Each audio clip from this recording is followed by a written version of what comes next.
When did the Democrats become the party of war?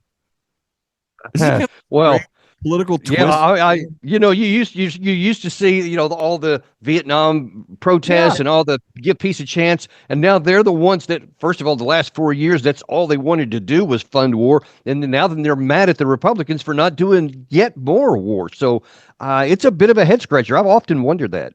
Well, maybe they're trying to hide something. I had my last guest in studio. We're talking about this, and Ukraine hotbed of corruption and money laundering, and maybe there's some suggestion that I don't know. They don't want to have revealed what might be revealed, but we won't speculate on that today. Let's talk about the deteriorating situation. Donald Trump just said he's cutting off funding. There was supposed to be a mineral deal signed, which would have benefited both Ukraine and the United States, mutual financial benefit there if those minerals are extracted. Of course, the Ukrainian people are going to have jobs and money, and we, of course, by investing in it, are going to get some money and maybe bring some stability to the region. It would at least put American interest in Ukraine, which usually serves as a mechanism to require defense of American interest if they get attacked, see anywhere in the world. So all the incentive in the world to do this, and it looked like he was going to sign on to it. All the indications were that he was, but what happened? He didn't do Yeah, it. He got kind of feisty with the hand, bit the hand that feeds him. yeah, more than just a little puzzling. There was an outright agreement had already been reached, and that's why they all had up that set up the big tables for the signing tables and the deal after this meeting was supposed to have taken place. It was agreed to by everybody, and I really think that National Security Advisor Mike Walls put it best the next morning when he said, listen, we got to ask, does Zelensky even want peace? Because it doesn't look like. And if you go by what people do rather than just what they say, it seems to me crystal clear that Volodymyr Zelensky did not want to sign that deal because he did not want it to move in the direction of peace. He wants to keep fighting because, and I honestly believe this. I think his brain has become diluted to the point he can no longer see reality, and he still has these delusions of thinking he can win the war if I just get a little more stuff. And so he's going to sabotage any chance for peace, and then go to a very friendly Europe and say, "Yeah, keep giving me more stuff." And honestly, what the Europeans are doing is the equivalent, in my view, of a guy who's a cokehead crack on living on the street, shooting up heroin, whatever, and saying, "Oh, you poor guy, here's more drugs." All it's going to do is get him killed. It's not going to help him. That's not what he needs right now. It's not what his people need. But I think that that's where he's wanting to go, and it looks like President Trump is not willing to go there. Well, and I certainly understand that. Last time I checked, Daniel Davis, we're broke. I mean, we keep digging ourselves in a bigger and bigger hole. We're going to be in a death spiral here shortly with our currency, but I don't want to get into broader problems like that. And listen, Brian, you look. I think that's a big point. I want to go on that.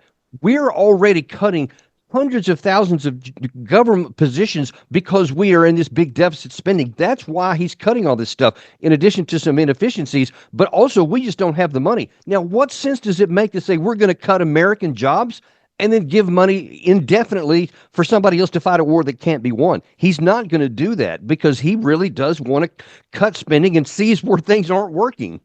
Well, back to Zelensky's delusions, is he not aware of the stacks and stacks of bodies of his people that are piling up and that he's running out of in order to continue to fight that war? He is delusional on that. He's either oblivious to it or he's just convinced himself. And I hate to make these analogies, but there is some consideration to Hitler in the last days. You remember that when the Red Army was rolling in towards Berlin, and he just would not stop, and he kept giving orders to non-existent divisions to block this and to penetrate here, and it was all just delusion.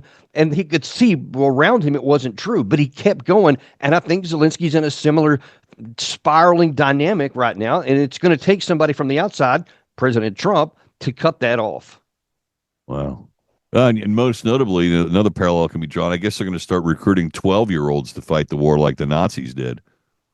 Yeah, well, I mean, there is some thought right now to drop the age down to 18, which has parents panicked all over the country. And I've got some reports from inside Kiev saying that there is a mass exodus where people are literally risking their lives to get their kids out, fearing that is coming.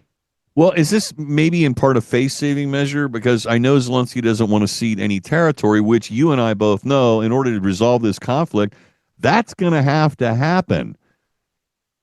Well, it's more than that. It's not just you're going to have to cede territory to end it.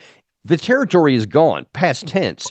The Yeah. question is, are you going to continue to hold out for something better and lose more land? That's what this is about. Is it here or is it going to be much further to the west? Because there's a Austrian Colonel Marcus Reisner did a piece, video a week or so ago, one of the absolute best analysts in all of Europe, and he showed on a map what happens if you don't agree to this deal right here and you force Russia to take it by force. Then it's all the way to the Dnieper River around Kiev, but then it circles back around and goes all the way to Transnistria, which means there's a tiny rump of Ukraine left. That's what'll happen if Zelensky continues to be allowed to fight this war, because the Russian onslaught will eventually just swamp over them.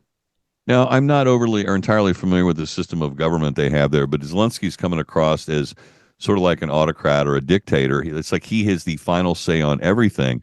Is there no political structure around him that could sort of stop him or talk some sense to him and say, listen, lad, it's not our night. We need to get the hell out of here or we're going to have a real problem on our hands, along the lines of what you just said, Daniel.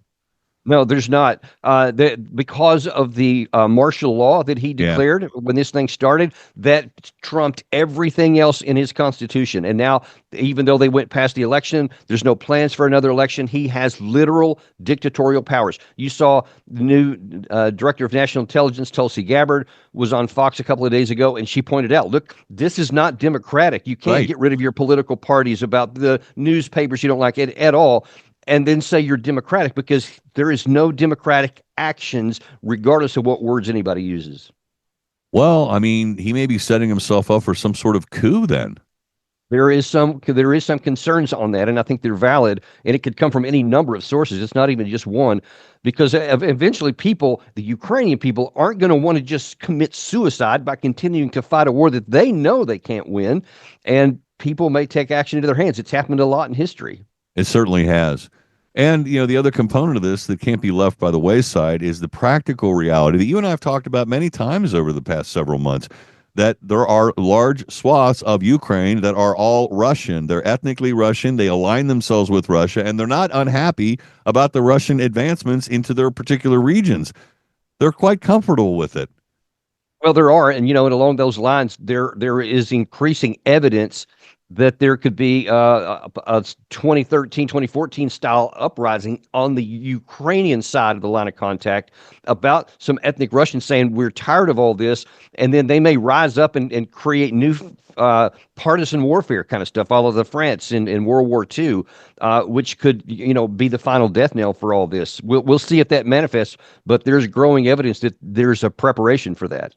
Well, and the European Union seems to be willing to maybe, and I know it's a sort of a theoretical choice for them because they have to ramp up their own arms production, which they all sound like they're going to finally start doing, something Trump was pushing for them back in his first term. Listen, you guys got to learn to defend yourselves because we can no longer shoulder the burden of being your police force. So there may be some positive that that we can take away from this. Maybe we can withdraw some of our military presence and save some money by no longer policing Europe and defending Europe from the existential threat, I guess, of Russia or something. And toward that end, if you look under the headlines, one of the big things from Keir Starmer when Zelensky came to visit him over the weekend was, here's a new $1.6 billion package for anti-aircraft missiles, and all this LLM missiles are called. And it was great, wonderful to help you fight. Until you look at the details, these are things that most of that money is going to be spent in Great Britain, building their jobs, et cetera. But the missiles won't even start coming off the line until 2027 to 2030. So not quite in time to help their crumbling front lines right now. So that just shows you that that's all about Great Britain. They're using all this to say, hey, we're going to build up our own arms industries, and that's part of his 2.5% raise into GDP, et cetera. But he made it imperative that we're helping Zelensky, but it's not going to help Zelensky. It's going to help Great Britain. What a crazy world we live in, Daniel Davis. Absolutely insane. And you just kind of wonder where some of the decision making or what drives some of the decision making. Is it delusion? Is it corruption? Is it supporting the military industrial complex? I don't know. All of the above. All of the above. Daniel Davis. I think it is. You're right. I mean, that's the point in my life where I've just completely concluded that that is what it is.